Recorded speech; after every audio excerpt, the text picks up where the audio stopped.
Olá a todos, bem-vindos. Hoje nós iniciaremos o início de uma nova unidade, onde nós trabalharemos com novos tipos de dados, né? Os dados mais complexos.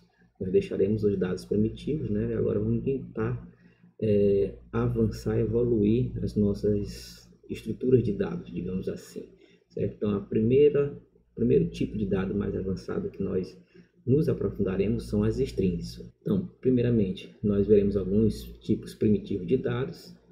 Falaremos dos dados mais complexos, iniciando com as strings. Vamos trabalhar com algumas funções em cima de strings e também resolver alguns exercícios. Então, quando nós falamos de tipos de dados, nós temos os dados simples, que são os primitivos, e temos os dados compostos, ou os dados derivados. Os dados simples ou primitivos, como o nome já diz, eles não dependem de outros tipos de dados para existir. Então, nós temos aqui alguns tipos de dados, né? O int, o float, o boolean, que são os tipos de dados mais básicos que nós temos aqui em Python. E nós temos os dados compostos, né? São dados formados por outros tipos de dados. Então, eles necessitam de outros tipos de dados para existir. Nós temos aí o complex, a string, o list, os dicionários, as tuplas, as classes, os objetos. Então, strings são formados por subunidades internas, né? Essas unidades são formadas por constantes, funções e objetos, né? No momento eu não vou detalhar o que são objetos, né? Porque é um nível um pouco mais acima, certo? Mas é só importante, por enquanto, ter esta informação, ok? Então, geralmente, quando a gente fala em dados compostos, né? Eles têm dados dentro deste dado ou até mesmo funções, ok? Então, para a gente ativar, saber que dados ou funções são essas, nós precisamos do ponto, certo? Então, por exemplo, geralmente a gente bota depois de uma constante ou depois de uma variável, certo? Você bota, por exemplo, aqui eu tenho essa string chamada fruta, cujo conteúdo é pitomba, mas se eu botar fruta ponto, aí vem a lista, isso dentro do idle, né? Outras ideias, outras ferramentas de desenvolvimento também podem ter este recurso, né? Geralmente as mais avançadas têm. Então, temos aqui o capitalize, casefold, center, count, blá, blá, blá. Ou seja, todos esses daqui são funções que atuam sobre esta variável chamada fruta. Não só funções, podem ser também outras constantes ou outros tipos de dados. Então, por exemplo, se eu utilizar aqui o comando dirstr, vai mostrar todos os recursos que eu posso trabalhar nos objetos, nos dados do tipo str, que vai listar justamente isso daqui, capitalize, casefold, center, blá, blá, blá, blá, blá, blá, blá. Então, o comando dir vai listar todos os recursos que tem dentro deste tipo de dado. Que tipo de dado é esse? É uma str, é uma string. Então, tudo que tiver aqui com esse underline, underline, significa que são variáveis internas. Nós, programadores, não temos acesso diretamente a elas. Elas são ocultas dos usuários, né? O que é que nós podemos utilizar diretamente? São todas essas aqui que não tem o underline, underline. E aí nós temos capitalize, casefold, center, count, encode, blá, blá, blá, blá, blá, blá, blá, blá. Certo? São todas elas como a gente viu aqui no ponto, após o ponto. Então, veja, eu fiz aqui a variável nome, chamada, é uma string que contém o conteúdo UFP. Se eu botar aqui ponto e apertar Ctrl espaço, isso no idle, né? Eu acho que também no VS Code também funciona, né? Mas se eu apertar aqui Ctrl espaço, vai listar todos esses que não são privados, né? Todos aqueles que são públicos. Então, string é vista como uma lista de caracteres, né? Como se fosse um vetor de caracteres, né? Então, no vetor nós temos o conteúdo, que é o dado que a gente quer, e nós temos a posição daquele conteúdo. Você não tem lá nas matrizes o índice A e J, mas pense na matriz como sendo um vetor bidimensional. Aqui no caso é de uma única dimensão, então a gente só precisa de um índice, certo? Então nós temos aqui, por exemplo, fruta 1 recebe pitomba, é a nossa string. Eu posso pegar individualmente cada um desses caracteres. Primeiramente o P, depois o I, depois o T, o O, assim sucessivamente até chegar no último. Então, para C, que é um caractere na minha variável chamada fruta, pegue de um por um e imprima. Então, ele vai pegar primeiramente o P e imprimir. Depois, o próximo é o I, imprime o I. Veja que aqui, no final, nós temos o /N, né? Por padrão, o print, após a impressão, ele vai para a próxima linha, né? Então, vai imprimir o P, próxima linha, I, próxima linha, P, próxima linha, próxima linha, próxima linha, próxima linha, até chegar no A, imprime o A e próxima linha. Então, veja, isso daqui é uma lista de strings, né? É como se fosse um vetor onde cada posição tivesse uma string completa. Veja que aqui é uma única string formada por vários caracteres. Aqui é uma lista onde cada elemento é uma string de um único caractere. Veja que o comando for é o mesmo do que está aqui, fruta 1 e fruta 2. Eu posso pegar o primeiro elemento e imprimir, o segundo, imprimir, o terceiro, imprimir, assim sucessivamente. Então, se eu botar aqui fruta, recebe pitomba, e botar print fruta 2, fruta 1 na posição 2, 0, 1, 2, será impresso T. Print fruta 1 na posição 3, O. Print fruta 1 na posição 0, será impresso o P. T-O-P, top. Aqui, da mesma forma, eu posso fazer fruta 2 na posição 2, T, fruta 2 na posição 3, O, fruta 2 na posição 0, P, T-O-P. Então, também vai ser impresso top de cima para baixo, né? Então, tem um comportamento parecido. Eu não estou dizendo que string e listas são a mesma coisa, certo? Tem comportamentos parecidos, alguns, tudo bem? Nós podemos utilizar funções internas e funções externas. As funções externas são funções que não dependem da variável para existir, certo? Então, eu tenho aqui, por exemplo, a função len. Nós vimos agora a função dir, né? Então, veja, ela não está associada a nenhuma variável para poder existir, certo? Eu passo uma variável aqui dentro, mas eu posso passar qualquer outro tipo de dado. Eu não dependo de uma variável específica para existir. No caso aqui, então, len é do mesmo jeito, né? Então, eu passo apenas um dado aqui para o parâmetro, e esse parâmetro geralmente é uma lista ou uma string. E ele vai dizer qual o tamanho dessa string ou o tamanho dessa lista, ou seja, a quantidade de caracteres ou a quantidade de elementos. Se for string, a quantidade de caracteres. Se for uma lista, a quantidade de elementos. Então, quando eu botar aqui len x, se eu botar aqui, por exemplo, len fruta, certo? Aqui no caso eu criei fruta 1, então fruta 1 recebe tomba, 1, 2, 3, 4, 5, 6, 7. Então, quando eu botar aqui print, o tamanho da string fruta 1 será impresso bem aqui 7. Bem, nós vimos que existem as funções externas, como o len, o dir, o id, que nós também vimos lá nas primeiras aulas, né? E temos também as funções internas. As funções internas, pessoal, elas geralmente estão associadas a classes e objetos. Como não faz parte da nossa disciplina criar classes e objetos, nós apenas vamos utilizá-las, ok? Então, o que é que nós precisamos saber? Que elas estão associadas a uma variável ou a um tipo de dado. Por exemplo, nós temos aqui essas funções internas. Veja que elas são associadas ao tipo string, certo? Então, toda e qualquer string vai ter capitalize, casefold, center, count, encode, end, blá, blá, blá, blá, blá, blá, blá. Então, quais são as funções internas? Nós temos aqui o capitalize. Ela põe a primeira letra em maiúsculo. Então, se você tem uma string que é toda minúscula, a primeira letra se tornará maiúscula. O title põe a primeira letra de cada palavra em maiúsculo da string. Então, por exemplo, se você tiver tudo em minúsculo, Centro de Educação Aberta à Distância da Universidade Federal do Piauí, tudo em minúsculo. Então, após o espaço, cada espaço e a primeira letra que inicia, todas elas passarão a ser maiúsculas. O upper vai botar tudo em maiúsculo. O lower, tudo em minúsculo. O swap case, ele troca né? O que é maiúsculo passa a ser minúsculo, o que é minúsculo passa a ser maiúsculo.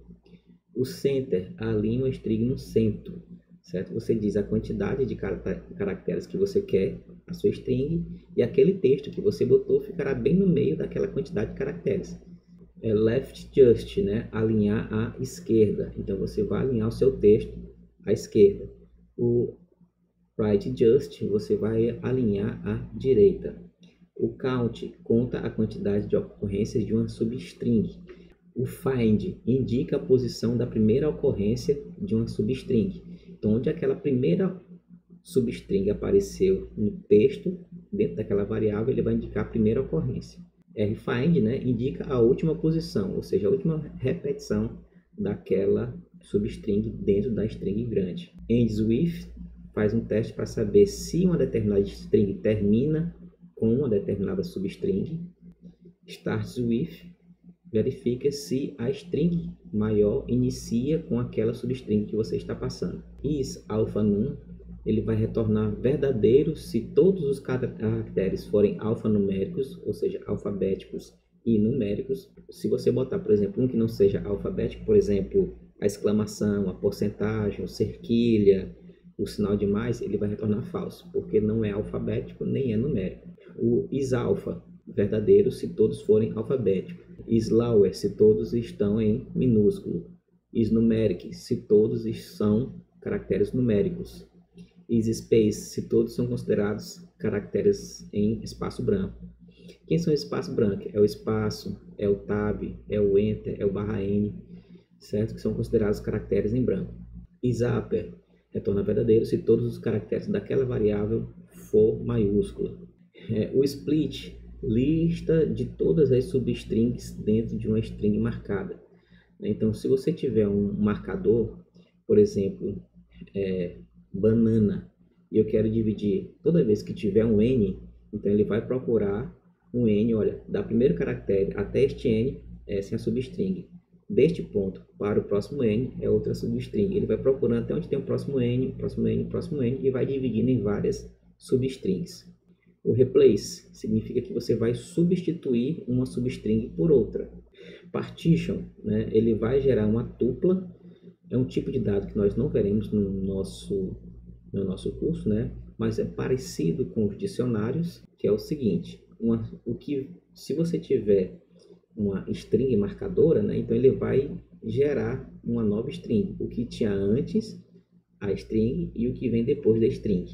Zefio preenche um texto numérico com zeros. O format, uma função muito importante, importantíssima, aprenda a utilizar, gera uma string através de marcadores. Esse comandozinho aqui, pessoal, é o mesmo comando que nós veremos lá em listas, certo? Que serve para a gente gerar uma nova substring. Uma substring da string. Você diz o começo e o fim, e aí você vai ter uma string daquele ponto de início até aquele ponto de fim que lhe interessa. Podemos fazer chamadas através do construtor, da variável ou da constante através do ponto. Então, posso chamar str.capitalize, veja que aqui é o construtor. Então, está aqui a minha string. Eu vou pegar essa string, o primeiro caractere dela será maiúsculo, então será bom dia com B maiúsculo.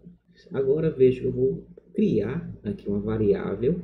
Não estou utilizando o construtor, estou utilizando uma variável cujo texto é bom dia, está tudo em minúsculo. Se botar agora texto.capitalize, vai sair igualzinho do que foi impresso aqui, né? O B maiúsculo, bom dia. Então eu posso também chamar uma constante diretamente. Veja que eu tenho aqui a constante bom dia. Se eu botar capitalize, o primeiro B ficará maiúsculo.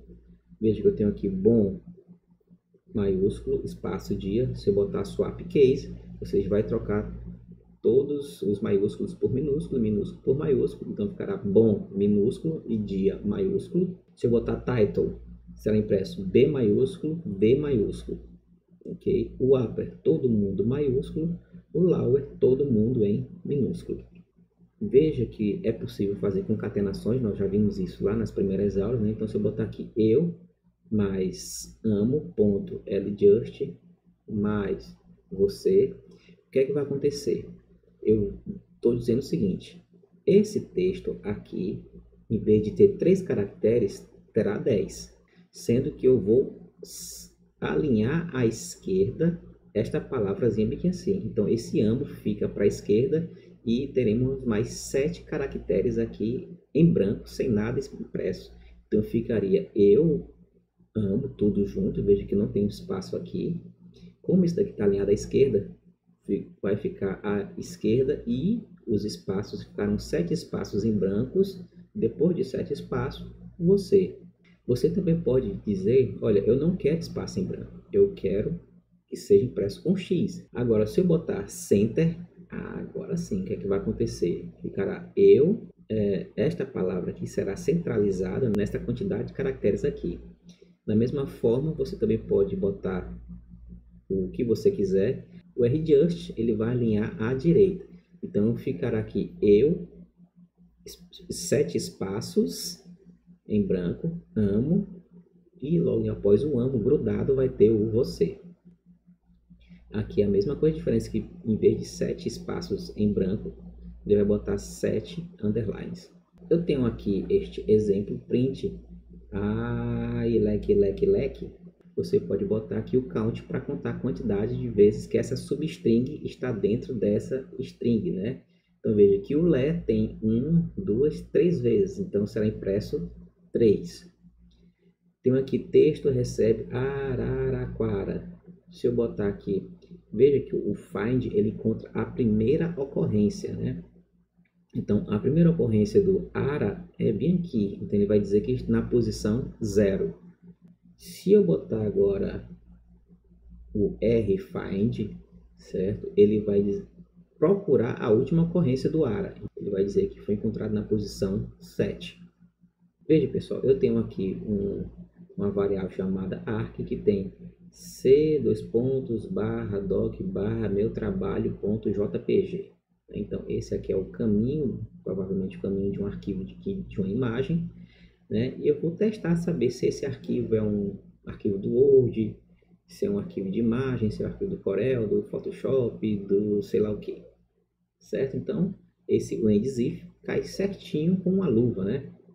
Então, se arc.endsWith, eu estou querendo saber se essa string termina com docx. Não, ela não termina com docx, né? Tem nada a ver.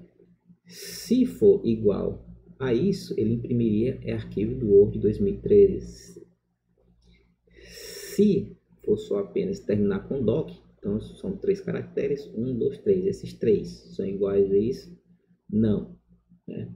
Se fosse, ele imprimiria um arquivo do Word 2010.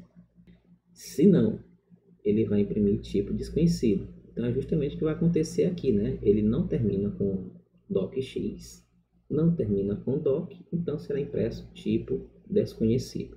Se esta string inicia com d : então print disco inválido. Então neste caso aqui, né, ele não inicia com D, então isso aqui não será impresso. Temos aqui mais alguns conjuntos de funções, pessoal. Então, aqui será impresso Windows 10 é alfanumérico. Veja que isso daqui que eu estou testando, certo? Windows 10. Todos os caracteres aqui são alfabético e numérico. Veja nessa string aqui, eu não estou testando essa, ok, pessoal?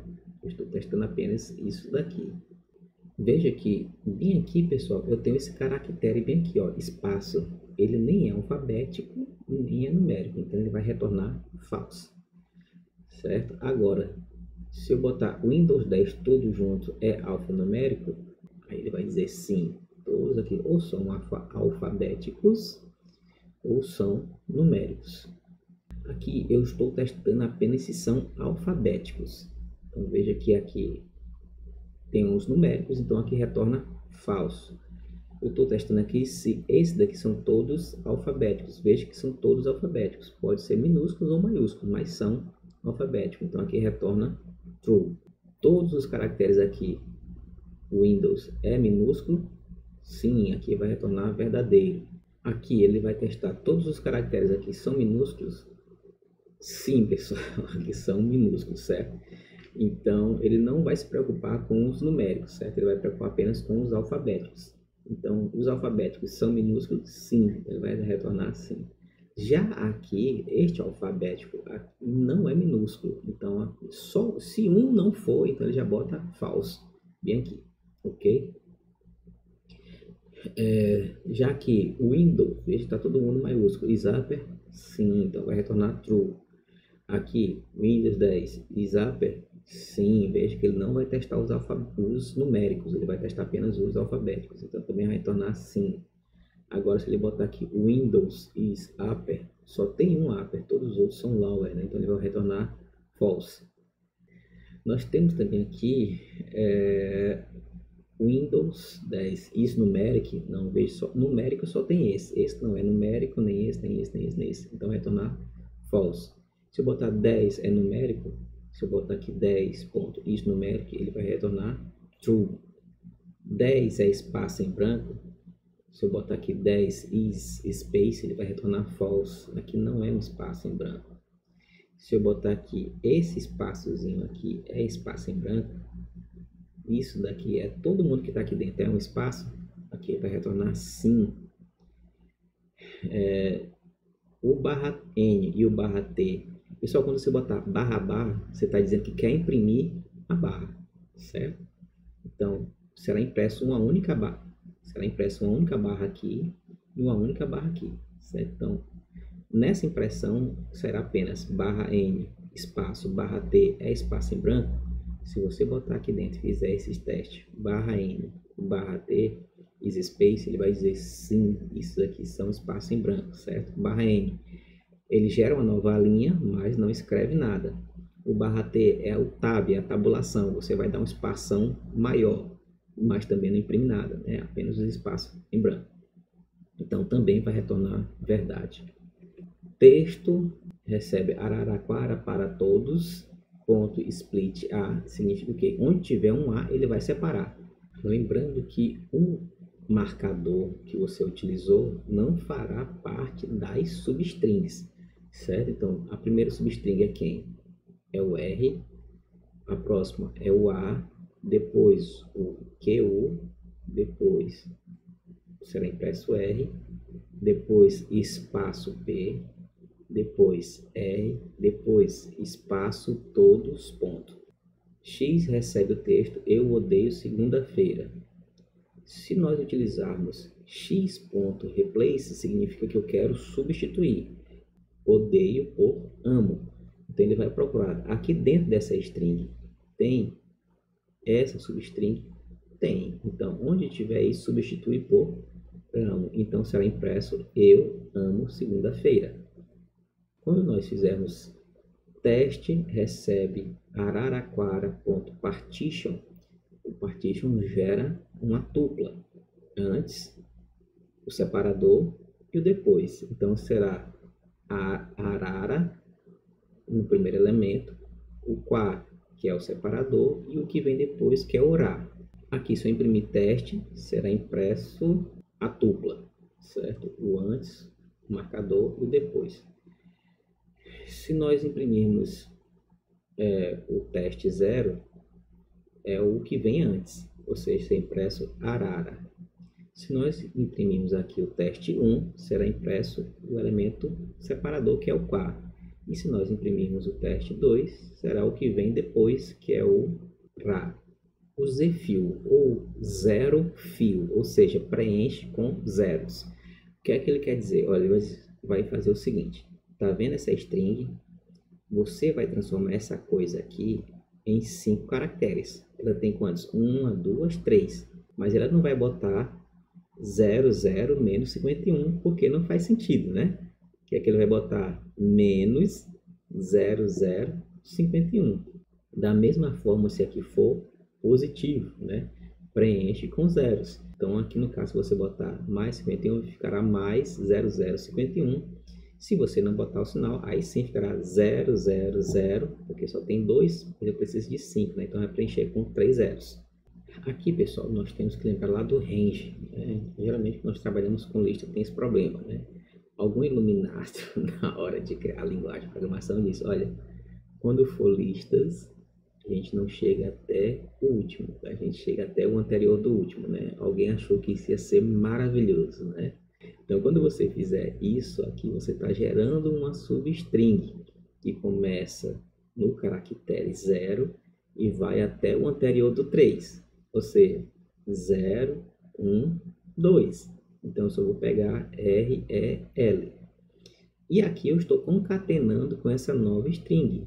Quem é essa nova string? L com exclamação, ou seja, ficará rel mais L exclamação. Vamos lá, pessoal. Temos também aqui, ainda nas funções internas, o format, que é uma função muito legal. Lembra que lá no printf nós tínhamos algo parecido com isso, né? Onde a gente poderia utilizar marcadores e naquele marcador substituir um valor. Bem, aquilo é legal, mas só funciona para a função print, ou seja, quando eu quero jogar para a tela. Já aqui no format, você, em vez de jogar para a tela, você joga o resultado para uma nova string, certo? Ou seja, em vez de jogar só para a tela, você pode jogar para uma nova string e utilizar onde você quiser, não obrigatoriamente só nessa tela. Então, eu tenho aqui o texto, onde eu tenho parêntese 0, mais parêntese 1, mais parêntese 2. Veja que esses parênteses, pessoal, são os nossos marcadores. Significa o quê? Que aqui dentro, esses parênteses será substituído por alguma coisa. Que coisa é essa? Esse aqui é a posição 0, posição 1, posição 2. Posição 0, posição 1, posição 3. E aqui eu tenho um format. 0, 1, 2, 3. Então, se eu botar 0, vem A. Se eu botar 1, vem B. Se eu botei 2, vem isso daqui, que é A mais B. E aqui eu botei 3. Quem é 3? A vezes B. Temos aqui um novo texto.